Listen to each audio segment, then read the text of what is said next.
ঠিক আছে? এবং সেই এক্সপেরিমেন্টের আউটকামটা যদি আমাদের জানা না থাকে, সেটা হলো র্যান্ডম এক্সপেরিমেন্ট। এখন এই একটা এক্সপেরিমেন্ট যদি আমরা n সংখ্যক বার চালাই, এক্সপেরিমেন্টটাকে n সংখ্যক বার চালাই, এবং সেখানে দুইটা আউটকাম থাকতে পারে, একটা হলো সাকসেস আর একটা ফেইলিউর। যেমন আমরা যদি কয়েন টস করি, হেড হেড আসলে সাকসেস, টেইল আসলে ফেইল, এরকম যদি মানে সাকসেস এবং ফেইলিউরটা থাকতে হবে আমার ইন্টারেস্টের উপর নির্ভর করবে, যে আমি আসলে মানে কোন আউটকামটাতে আমরা ইন্টারেস্টেড। যেটাতে ইন্টারেস্টেড সেটা হলো সাকসেস, আর যেটাতে ইন্টারেস্টেড না সেটা হলো ফেইলিউর। এখন এরকম একটা এক্সপেরিমেন্ট যদি n সংখ্যক বার ট্রাই করি, তাহলে আমাদের যে নাম্বার অফ সাকসেস আসবে সেটাই হলো বাইনোমিয়াল ভেরিয়েবল। এই যে আমরা এক্সাম্পল বলছিলাম না, এটা তখন বলবা। তাহলে এই দেখো, আমরা মানে এখানে কি হয়েছে, suppose example that n there are 8 possible outcomes for the experiment. Success আর ফেইলিউরটা কি বলছে, binomial associated with the binomial exponential trials. আচ্ছা, যাই হোক, এখানে কোন একটা এক্সপেরিমেন্ট আমরা n 3 টাইমস আমরা ইয়ে করলাম, 3 টাইমস আমরা মানে টস করলাম এট এ টাইম। তাহলে এটা মানে 3 টাইমস যদি টস করি, তাহলে এটা কি হতে পারে? 3 টাইমস সাকসেস হতে পারে, 2 টাইমস সাকসেস, 1 টাইম ফেইলিউর হতে পারে। মানে this are the combination of the outcomes of 3, মানে 3 বার ট্রায়াল করলে যেটা আসে। এখন এই যে আউটকামের যে ভ্যালু, সাকসেসের যে ভ্যালু, সেটা হলো আমাদের এক্স ভেরিয়েবল। যেমন এক্স যদি একবারও সাকসেস না হয় তাহলে এক্স কি, 0। একবার সাকসেস হলো এই যেটা, তাহলে এক্স হলো 1। তাহলে দুইবার সাকসেস হয়েছে, এরকম কয়টা আছে? দুইবার সাকসেস হয়েছে, একটা দুইটা, এ হলো 2। তারপরে হলো n সংখ্যক বার সাকসেস হয়েছে, মানে সবগুলো সাকসেস হয়েছে, এরকম কয়টা? মানে এগুলো হলো মানে তোমার n এর ভেরিয়েবল। তাহলে এই ক্ষেত্রে n এর ভেরিয়েবল কয়টা আছে? এই যে SSF 2, SFF 1, এটা কয়বার আসছে? SFF একবার।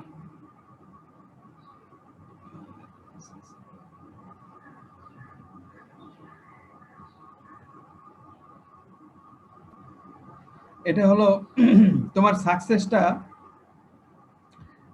যতবার আসবে, ঠিক আছে, সেই ভ্যালুটাই হলো তো এক্স এর ভ্যালু।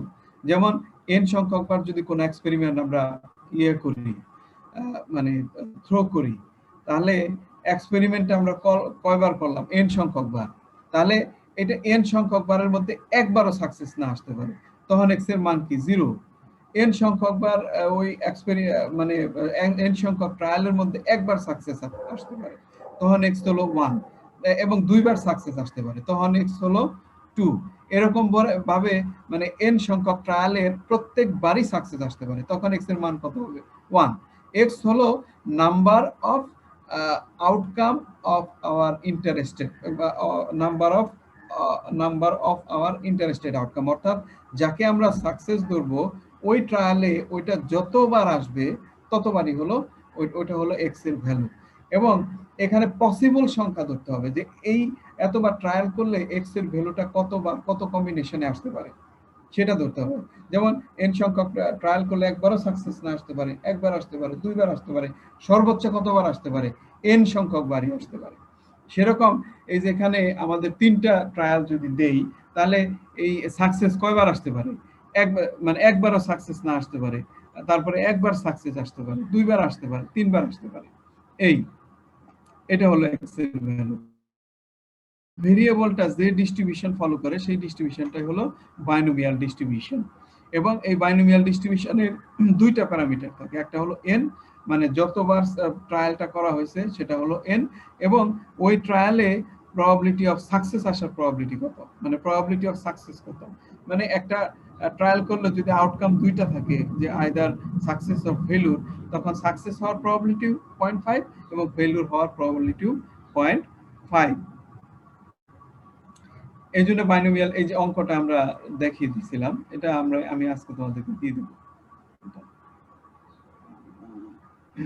আর বাইনোমিয়াল ডিস্ট্রিবিউশনের প্যারামিটার n এবং p, এবং বলছিলাম মিন এবং ভেরিয়েন্স হলো দুইটা, এক মিন হলো np, n ইনটু p, অর্থাৎ number of trials into probability of success, এটা হলো। আর ভেরিয়েন্স হলো npq, that is number of trials into number of probability of success into probability of failure.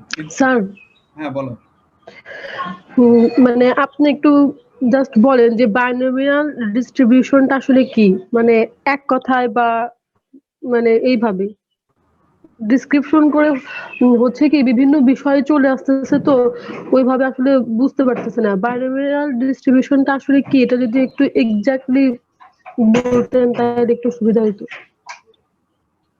এটা আমি তো কালকে বলছি তোমাদের, মানে এগুলো মানে যখন বলবো তখনই কোশ্চেন করবো। ফ্রিকোয়েন্সি ডিস্ট্রিবিউশন বোঝা তো, তাই না?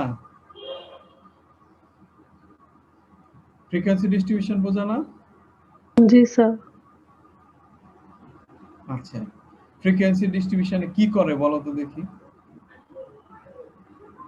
মানে ব্যাকে যাইতে গেলে অনেক, মানে এক ক্লাস দুইবার নিলে সেটা তো আমাদের টাইমে কভার করবে না, তখন দেখা যায় যে দৌড়িয়ে দৌড়িয়ে বলে চল, মানে দুই ক্লাসেরটা ম্যাটেরিয়ালস এক ক্লাসে শেষ করতে হবে। আচ্ছা, এটা বলো, অ্যানসার দিতে হবে, মানে ফ্রিকোয়েন্সি ডিস্ট্রিবিউশন আসলে কি?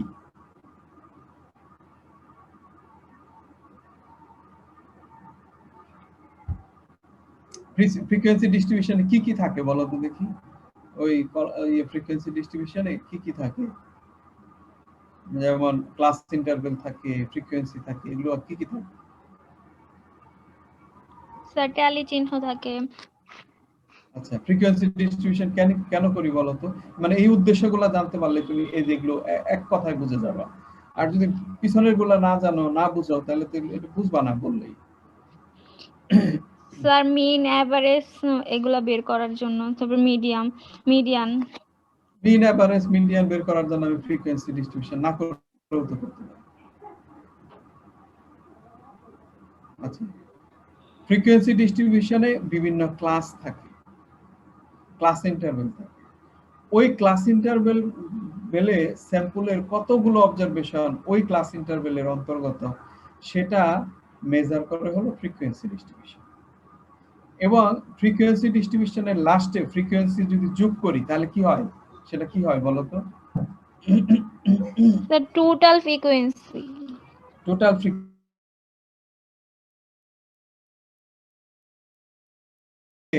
যদি টোটাল অবজারভেশন দিয়ে ভাগ করি তাহলে কি পাওয়া যায়?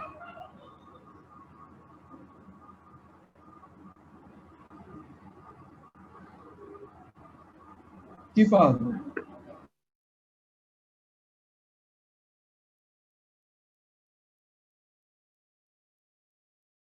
একটা ক্লাসে সাপোজ তোমার হাইট কোন একটা ক্লাসে পড়বে, তার প্রবাবিলিটি কত, এটা বোঝা যায়।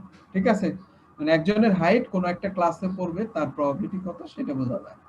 এখন আসো, এখন আমরা তো ফ্রিকোয়েন্সি ডিস্ট্রিবিউশন করি মানে ওই কন্টিনিউয়াস ভেরিয়েবলের জন্য অথবা ডিসক্রিট ভেরিয়েবলের জন্য, ডিসক্রিট ভেরিয়েবলকে কন্টিনিউয়াস করে। এখন আসো, কিন্তু সবগুলো ভেরিয়েবলে কি ফ্রিকোয়েন্সি ডিস্ট্রিবিউশনের মতো হবে? হবে না। এখন এক এক ভেরিয়েবলের ক্যারেক্টারিস্টিক্স অনুযায়ী তার ডিস্ট্রিবিউশনটা ডিফারেন্ট হবে। আর ডিস্ট্রিবিউশনটা হলো যে কোনো পার্টিকুলার কেসে মানে কোন একটা ভ্যালু অকার করার প্রবাবিলিটি কত। এখন একটা ট্রায়াল যদি আমরা করি, সেই ট্রায়ালে বা কোনো একটা এক্সপেরিমেন্ট যদি করি, আমরা বলছি এক্সপেরিমেন্ট কোনো একটা কাজকে রিপিট করা, তাহলে কোনো পার্টিকুলার মানে সংখ্যক নাম্বার অফ অবজারভেশন ওই এক্সপেরিমেন্টে অকার করবে, আসবে, তার প্রবাবিলিটি কত, সেটা বের করার জন্য আমরা ডিস্ট্রিবিউশন করি, প্রবাবিলিটি ডিস্ট্রিবিউশন করি।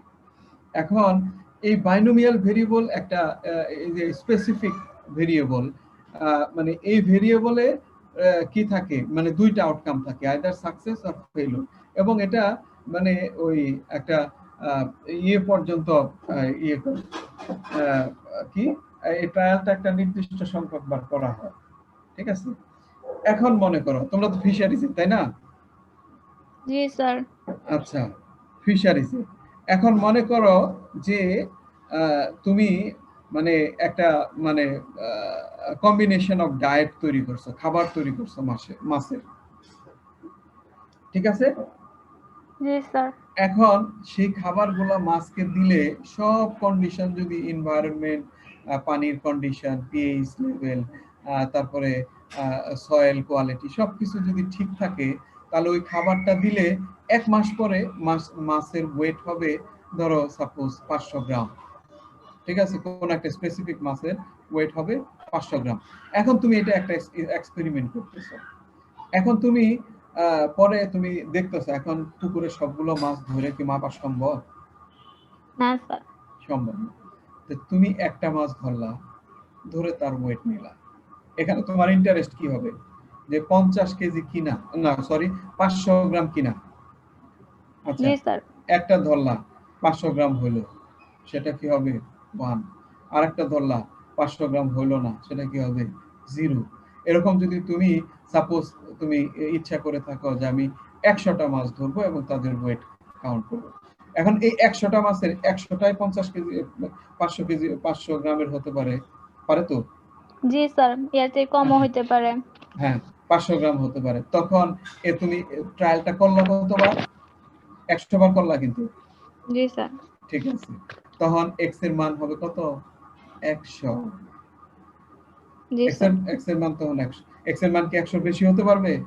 না ইম্পসিবল। কিন্তু একটাও তুমি 500 গ্রাম পাইলা না, তখন এক্স এর মান কত হবে? স্যার, 0 0। দুইটা পাইলা, তখন এক্স এর মান কত হবে? 2 তাহলে এক্স কতগুলা মান নিতে পারে? স্যার, সর্বোচ্চ n সংখ্যক মানে 100 বার। 100 বার। তাহলে এক্স ভেরিয়েবলের ভ্যালু কি কি হতে পারে বলো?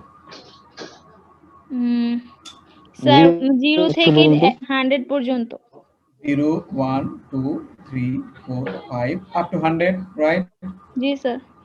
আচ্ছা, ওই এক্সপেরিমেন্টে তুমি 50টা 50 কেজির মাছ পাবা, 500 গ্রামের মাছ পাবা, তার প্রবাবিলিটি কত? তার সম্ভাবনা কত? এটা এটা স্যার, হাফ হবে। হাফ তো নাও হতে পারে। It depends on your observation, ঠিক আছে? স্যার, অবজারভেশন 100 হলে মানে তখন হাফ হবে আর কি, 50টা যদি ইয়া থাকে যে 500 গ্রামের পাই। হাফ হবে হলো যে সেটা ইয়ে হতেও পারে নাও হতে পারে। এখন মনে করো এখানে তোমার প্রিভিয়াস কোনো স্টাডি আছে, প্রিভিয়াস কোনো স্টাডি ওই ধরনের খাবার ওই দিয়ে দিলে মনে করো 75% মাছের ওয়েট 500 গ্রাম হয়, তখন প্রবাবিলিটি অফ সাকসেস কত? 0.75। 0.75 প্রবাবিলিটি অফ ফেলিউর কত? Probability of failure 0.25। 0.25।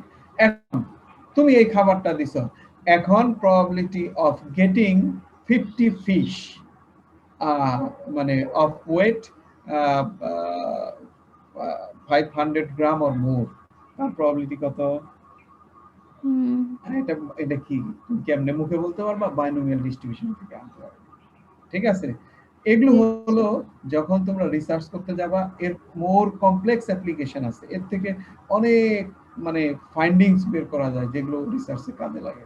তো এই জিনিসগুলা তোমরা যখন ইয়ে করবা, তুমি অ্যাটেনটিভ থাকবা এবং সাথে সাথে যাবা, তাহলে ওই যখন বলবা তখন বললে এগুলো ভালো হয়, তখনকার এক্সাম্পল আরো সুন্দর হয়। আচ্ছা, ঠিক আছে।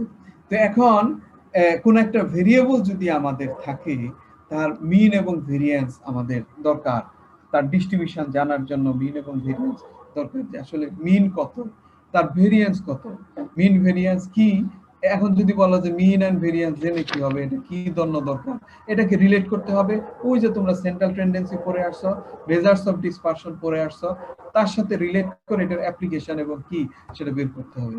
তোমাদের মানে তোমরা যখন এই এসএসসি ইন্টার পর্যন্ত পড়ছো, তখন কিন্তু আসলে বুঝে পড়া উচিত, কিন্তু আমরা বুঝে পড়ি না। তোমরাও বুঝে পড়ো না, আমরাও বুঝে পড়ি না। এখন মনে করো আমরা ক্যালকুলাসের অঙ্ক করছি, ওই যে cos θ sin θ এগুলো দিয়ে অঙ্ক করছি, তারপরে ক্যালকুলাস করছি, তারপরে ইন্টিগ্রেশন করছি, ডিফারেন্সিয়েশন করছি। এগুলোর মিনিং কি আসলে কি আমরা কি বুঝছি? বাস্তবে এটা কোথায় অ্যাপ্লাই করব আসলে কি বুঝছি? না স্যার, শুধু ম্যাথ করে আসছে। শুধু ম্যাথ করে আসছি। তোমরা কি কখনো স্যারকে জিজ্ঞেস করছো স্যার আমরা কেন করবো ম্যাথ? এই ম্যাথ খেলে কি আমার পেট ভরে? বা এই না নাকি এই ম্যাথ দিয়ে আমি মানে ধরো আমার ওই যে কি একটা কসমেটিক্স তৈরি করতে পারবো, যেটা দিয়ে সাজলে আমাকে একটু সুন্দর দেখাবে, অথবা এটা দিয়ে কি আমি আমার কোনো মানে ড্রেস তৈরি করতে পারবো? তাহলে আমি এটা কেন করবো? তাহলে আমরা এটা কেন করবো? মানে যে কোনো জিনিস পড়ার একটা উদ্দেশ্য আছে। যাই হোক, ওগুলো পড়ে আরেকটা জিনিস, আমাদের দেশের একটা ব্যাড কালচার আছে, সেটা হলো যে আমরা সাধারণত মানে এটা গার্জিয়ানদেরও দোষ, আর এবং যারা ওই মানে টিচিং প্রফেশনে অনেকেই আছে, অনেকেরই দোষ এটা। যেমন এই এটা বিশেষ করে নিচের লেভেলে যেটা হয়, ইউনিভার্সিটির নিচের লেভেলে, যে আমি ক্লাসে ভালো পড়াবো না, আমি স্টুডেন্টকে মানে বোঝার জন্য যে ফিডিংটা, সেটা আমি তাকে দিব না, তখন সে আমার কাছে আসবে, আমি তাকে প্রাইভেটের অফার দিব। এবং মানে বাপ মা মনে করে যে প্রাইভেট পড়ালেই মনে হয় আমার ছেলে মেয়ে একেবারে বুয়েট মেডিকেলে চান্স পেয়ে যাবে, ঠিক আছে, একেবারে ধুমসে প্রাইভেট পড়ানো শুরু করে। আসলে জিনিসটা কি সেটা বুঝতে হবে, এবং সেটা বোঝার জন্য ওই বইয়ের মধ্যে সবই লেখা আছে, সেটা হলো অ্যাটেন্টিভলি পড়তে হবে। এখন আমরা ওগুলো পড়ছি ইন্টারমিডিয়েট পর্যন্ত, পড়ার উদ্দেশ্য হলো যে এবং রেজাল্ট ভালো করার উদ্দেশ্য হলো যে আমি অনার্স লেভেলে পড়ার যোগ্য কিনা সেটা স্যাটিসফাই করা। এখন আমি যখন চান্স পেয়ে যাব, তার মানে you are eligible to study in honours level. এখন যখন অনার্স লেভেলে পড়বা, সেটা কিন্তু মানে অনার্স লেভেলে এবং মাস্টার্স পিএইচডি লেভেলে পড়ার উদ্দেশ্য হলো তুমি একজন রিসার্চার হয়ে বের হবা, তুমি একজন স্পেশালিস্ট হয়ে বের হবা তোমার রেসপেক্টিভ ফিল্ডে। এবং সেটা করার জন্য তোমার যে ইনগ্রেডিয়েন্ট দরকার, সেই জিনিসগুলো তোমাকে দেওয়া হয়, এবং এইখান থেকে তুমি নতুন কিছু ক্রিয়েটিভ কিছু করবা। এই হলো উদ্দেশ্য মেইনলি। তখন সেই উদ্দেশ্য বাস্তবায়ন করার জন্য আমাদের প্রত্যেকটা জিনিসের সাথে যে লিঙ্ক আছে, সেটা সেই লিঙ্ক আপটা আমাদের নিজের করতে হবে, সেটা আমাদের চিন্তা ভাবনা করে করতে হবে। কারণ হলো তোমাদের চিন্তা ভাবনা করার ব্রেনের যে ম্যাচুরিটি, সেটা কিন্তু অলরেডি চলে আসছে, শুধু কাজে লাগাতে হবে। এরকম যদি যদি কাজে লাগাও, এবং যারা কাজে লাগায় তারা দেখবা যে দেশ বিদেশে বিভিন্ন ধরনের মানে স্বনামধন্য সায়েন্টিস্ট বা বিভিন্ন অর্গানাইজেশন বিভিন্ন পজিশনে থাকে, কিন্তু আমাদের দেশে সেগুলো আমরা হতে পারি না। এই জন্য এরে ধরতে হয়, ওকে ধরতে হয় একটা চাকরির জন্য, ওখানে যে পরীক্ষা দিতে হয় একটা চাকরির জন্য, তারপরে বিদেশ থেকে লোক হায়ার করে নিয়ে আসতে হয় ইঞ্জিনিয়ারিং করার জন্য। কারণ হলো আমরা বেসিকটা জানি না, আমরা ওইভাবে পড়ি না এবং পড়ার চেষ্টা করি না। আমরা কি চেষ্টা করি? সেটা আমরা করি হলো কিভাবে মেইল প্র্যাকটিস করা যায়, ওগুলো আর আমরা বললাম না।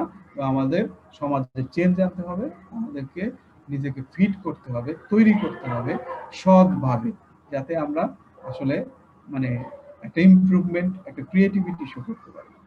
আমাদের দেশের দেখা সব ব্রিজ কালভার্ট মানে রাস্তাঘাট করার জন্য বিদেশ থেকে ইঞ্জিনিয়ার নিয়ে আসতে। কেন নিয়ে আসতে? আমরা বুঝি না, আমরা পারি না। আমরা যেটা পারি সেটা কি, অফিসে বসে বসে কি পারি, রেডিও টেলিভিশনে সেটা তোমরা জানো।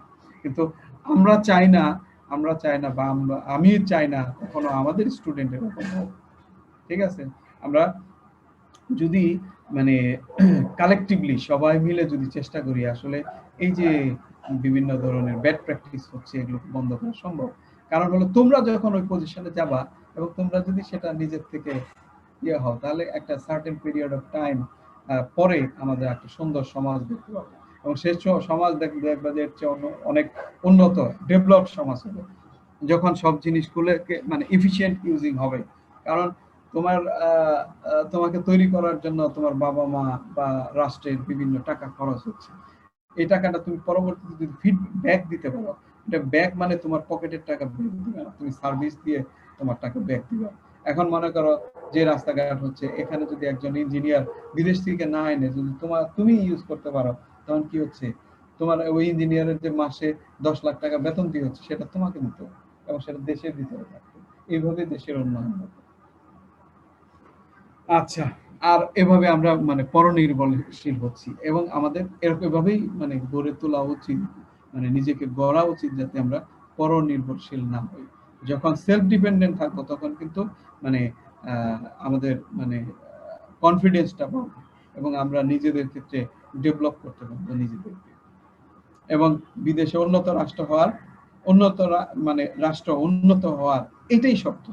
এবং ওই দেশের লোকজন তারা সেলফ ডিপেন্ডেন্ট, তারা নিজেদের জিনিস নিজেরাই তৈরি করে, নিজেরাই ব্যবহার করে, পারলে বাইরে এক্সপোর্ট করে। এ কারণেই তারা উন্নত, আর কিছুই না। তার মানে আমাদের ম্যান পাওয়ার আছে, সেটাকে প্রপারলি ডেভেলপ করতে হবে। যদি আমরা এখানে দক্ষ হই, এফিশিয়েন্টলি সেটা করতে পারি, তাহলে আমাদের দেশ এগিয়ে যাবে, তাছাড়া সম্ভব না। আচ্ছা ঠিক আছে, তাহলে আমাদের ওই ভেরিয়েবল এগুলো বললাম এই কারণেই যে যে জিনিসগুলো পড়বা সে জিনিসটা তোমরা মানে তখনই কোশ্চেন করবা এবং এর সাথে অন্যান্য জিনিসকে রিলেট করে দেখবা, তোমরা ক্রিয়েটিভিটি শো করবা যে থেকে কি নতুন কিছু করা যায়। এটা হলো ফিউচার। এখন তো অনার্স পর্যন্ত তোমাকে মানে ইকুইপড হতে হবে, যুদ্ধ করার জন্য যে অস্ত্র দরকার সেগুলো তোমাদেরকে আর্ন করতে হবে। তো এই আর্ন করার জন্য প্রত্যেকটা জিনিস তোমাদেরকে ভালোভাবে বুঝতে হবে। আমরা বলছিলাম যে প্রত্যেকটা ভেরিয়েবলের মিন এবং ভেরিয়েন্স জানার দরকার। জানার দরকার কি জন্য দরকার? অর্থাৎ ওই ভেরিয়েবলের সেন্ট্রালের যে ভ্যালুটা, কারণ সেন্টারে কোন ভ্যালুটা আছে সেটা জানা দরকার, এবং সেন্টার থেকে ডাটাগুলো কিরকম ডিসপার্সড হয়ে আছে, মানে ভেরিয়েবিলিটি কিরকম সেটা জানা দরকার। সেই জন্যই মিন ভ্যারিয়েন্স জানা দরকার। এবং বাইনোমিয়াল ডিস্ট্রিবিউশনের ভেরিয়েবলেরও মিন ভেরিয়েন্স জানা দরকার। এবং binomial distribution is a special type of ভেরিয়েবলের ডিস্ট্রিবিউশন। সেই জন্য এই স্পেশাল টাইপের অফ ভেরিয়েবলের ডিস্ট্রিবিউশনটা আমরা যদি সেই এভারেজ করে করি সেটা সম্ভব না। সেই জন্য তার স্পেসিফিক রুলস আছে, সেই রুলস দিয়ে বাইনোমিয়াল ডিস্ট্রিবিউশন থেকেই তার মিন এবং ভেরিয়েন্স আমরা বের করতে পারি। সেই জন্য বাইনোমিয়াল ডিস্ট্রিবিউশনের মিন হলো এনপি এবং ভেরিয়েন্স হলো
এবং সেটা কোত্থেকে দিব হলো তোমার ফিশারিজ থেকে, যেহেতু তোমরা ফিশারিজের স্টুডেন্ট, আর এগ্রিকালচারের হলো এগ্রিকালচার থেকে দিতাম।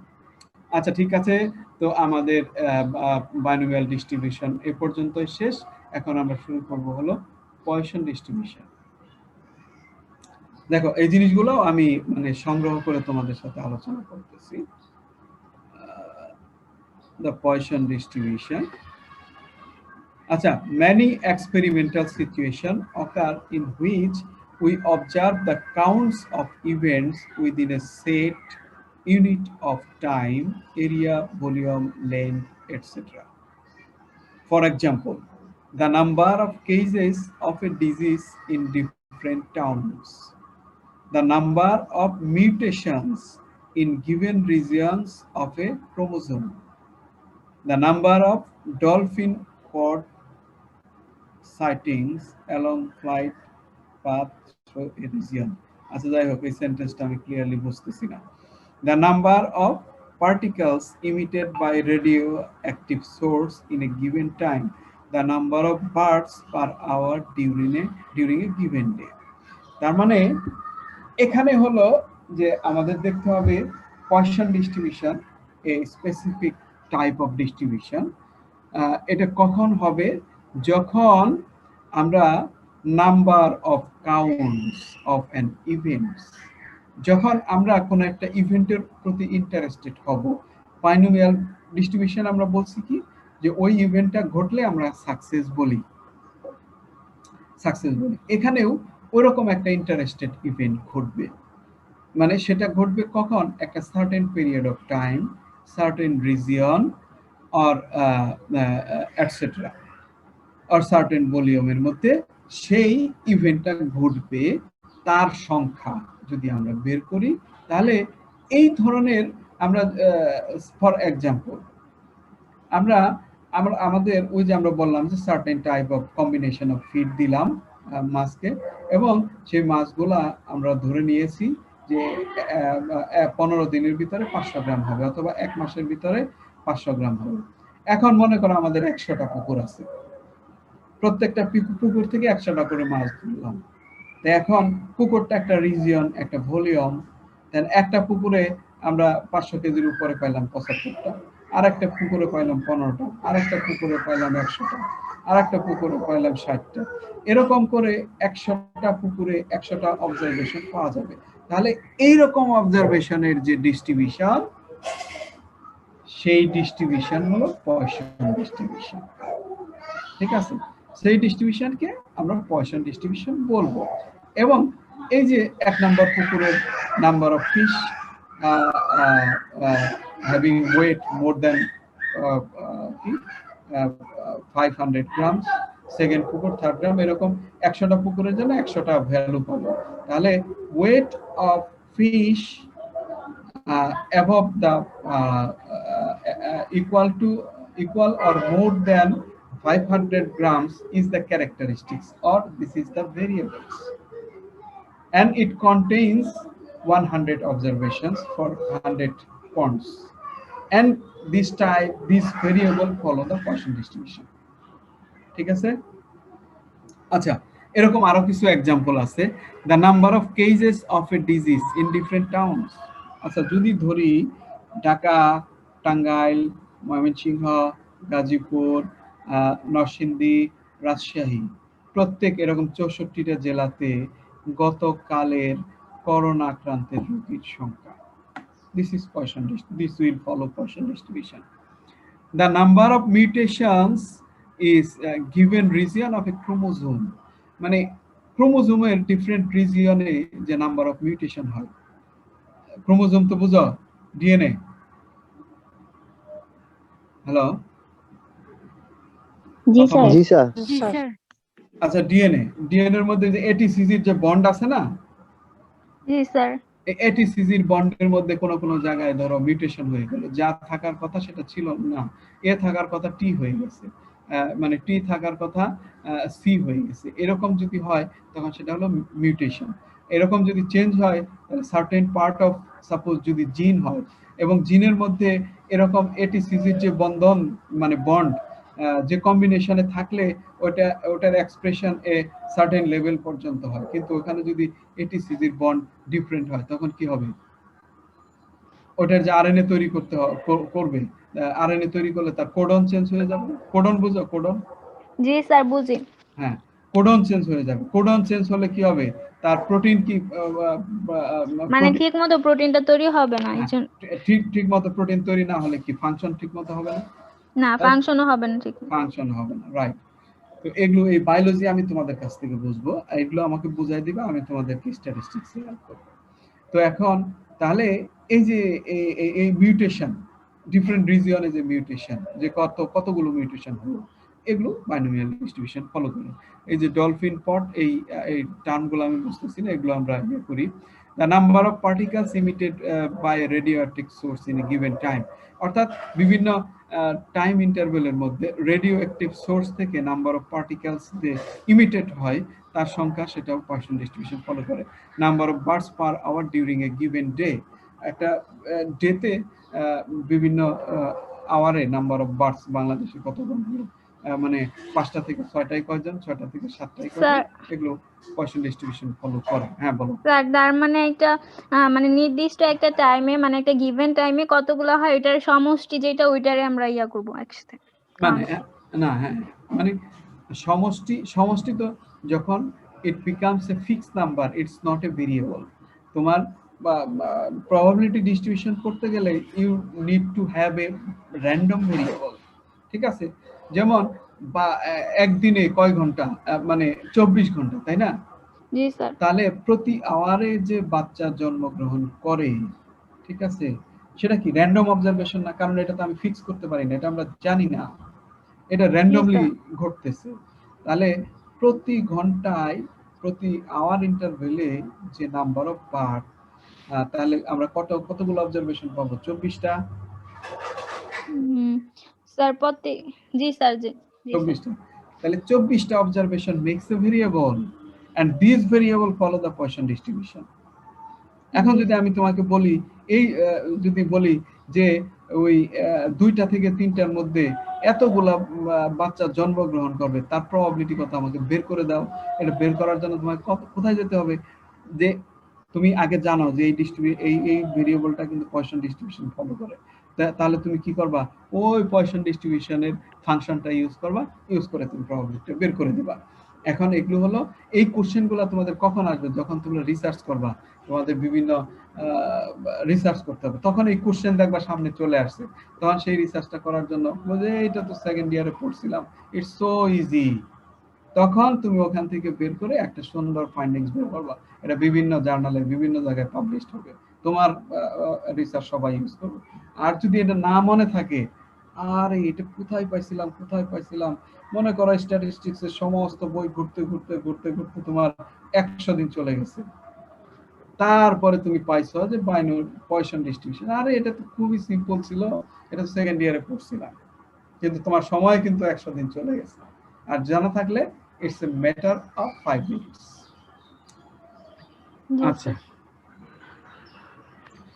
আচ্ছা, in such situation we are often interested in whether the events occur randomly in time or space or not. আচ্ছা, এগুলো হলো যদি randomly occur করে, তখন আমরা probability distribution, Poisson distribution use করব। কারণ হলো probability distribution-এর তোমার মানে তোমার ইউজ করার মানে প্রথম ক্রাইটেরিয়াই হলো ভেরিয়েবলটা র্যান্ডম হতে হবে। ফিক্স হলে চলবে না, কিন্তু র্যান্ডম হতে হবে। কারণ ফিক্স হলে সেটা সার্টেইন, আর সার্টেইন কোন বিষয়ের প্রবাবিলিটি হলো 1, সার্টেইন কোন কিছুর প্রবাবিলিটি হলো 1।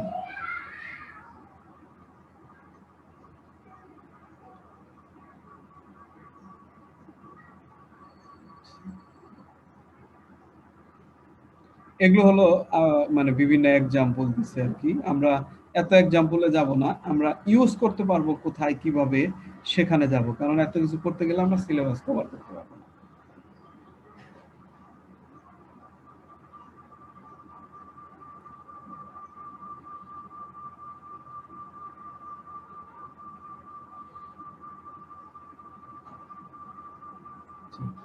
The Poisson distribution is a discrete probability distribution. এটা discrete probability distribution কেন? কারণ হলো Poisson distributionটা হয় হলো discrete random variable এর জন্য। তোমাদের ক্লাস তো 11টা 20 পর্যন্ত, তাই না? জি স্যার। আচ্ছা, জি স্যার। হ্যাঁ, কারণ Poisson distributionটা হয় হলো মানে discrete random variable এর জন্য। যেমন আমরা বলছিলাম যে পন্ডের মধ্যে number of fish having weight more than or equal to 500 grams. These are the discrete number of birds, যেসব এক্সাম্পল দিছি আমরা। This is also a discrete number. তারপরে কি বললাম, ওই যে number of DNA mutation in a certain region, এটা কয়টা মিউটেশন হলো, অর্থাৎ কয়টা লেটারের মিউটেশন হলো এটিসিজি, মানে this is also discrete number. এই জন্য this is a discrete distribution. এবং প্রবাবিলিটি, তাহলে পয়সন ডিস্ট্রিবিউশনের ডিস্ট্রিবিউশন ফাংশনকে আমরা কি বলবো? Probability mass function.